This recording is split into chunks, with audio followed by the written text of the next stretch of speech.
Don Nelson has already informed us of how bad the world could be out there, letting us know what some of the headlines are in the news today. The other day I was reading the newspaper at home in the morning with my coffee, and I just shook my head in amazement. And it reminded me of my grandfather many years ago. I remember I had him when I was just a little kid. It was a Sunday, I think. He was reading the newspaper, shook his head just like that, closed it and said, "I don't know what the world's coming to," he said. "We're going to hell in a handbasket," he said. You have a memory of somebody in your family maybe saying something like that when you were younger? Sure, you're all nodding your heads. Well, if you look at the New York Times just this morning, IMF chief quits after his arrest in sexual attack. Private prisons found to offer little in savings. Focus on Obama as tensions soar across the Middle East. Those are just the headlines.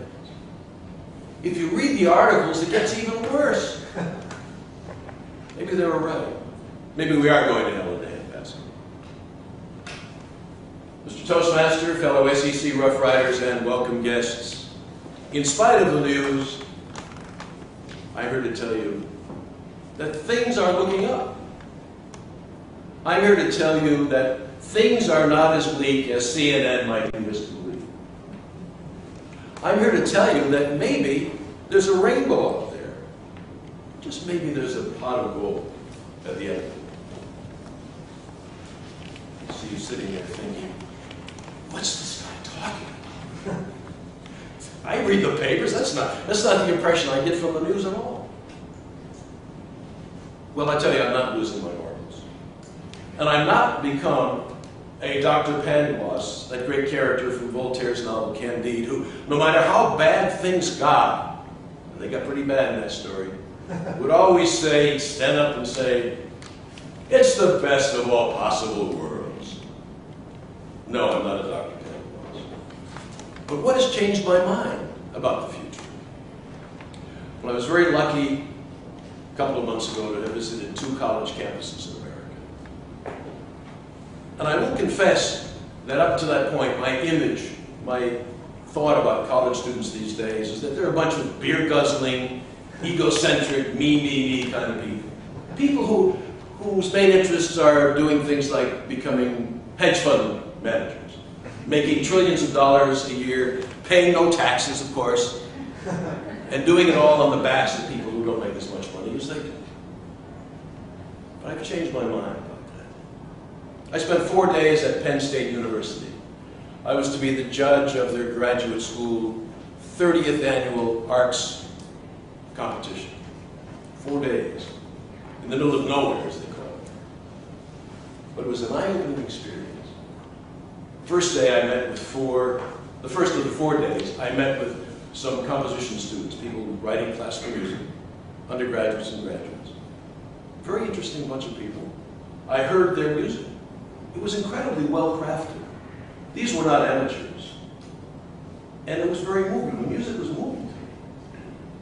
As much so, maybe more so than what you might hear these days at the Carnegie Hall occasionally, or even Lincoln Center. The second day, I met with some visual art students, MFA students. Again, their artwork was incredibly well crafted. These were artisans. These were real artisans, and they're undergraduate, graduate students. And their work, for me, had a very powerful impact. I was very taken by the work. Much more so than some of the art you might see down in Chelsea in a so-called commercial gallery. And the next day, the third day, I was asked to judge 9 performing students in the graduate program of music. Again, very highly skilled on their instruments, piano, violin, what have you. Very competent and very musical performances. Very high quality and very touching performances. And not just the old warhorse style. In some cases, music from the 20th century. In one case, a piece written just 2 years prior by somebody who was on the faculty at Penn State University. It was an amazing experience. And the final day with PhD candidates. People doing research and theses in the humanities and the art sciences. One woman was just finishing her research on a project that looked at the impact of adult education on young people in the grade school, African American communities. Amazing. Another woman doing research on hydroelectric plants, how they can utilize wind power in combination with hydroelectric to meet peak electrical demands without having an impact on the environment, negative impact. Just terrific. And then 2 weeks later, I was at the University of Southern Utah, meeting and speaking to 250 art students there. And again, very bright, committed students asked incredibly touching questions, asked pertinent questions, and it was clear that they were very interested in becoming their best artistic selves. Now granted, these are only 2 universities of hundreds, maybe thousands across the country. Not at the top of the barrel, top of the ladder, Ivy League-wise, not at the bottom, somewhere in the middle. But I dare say the students I met there are indicative of the students we might find all across the country. And it is because of those students that I have changed my mind, changed my feeling about the future. Because when they graduate, they'll bring their expertise, their desires, their artistic abilities, their scientific way of looking at things to have a big impact on our society as we move ahead.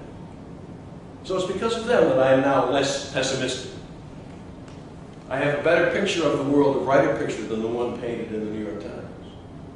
And as a crusty New Yorker, I might say that I'm even optimistic about the future. Why?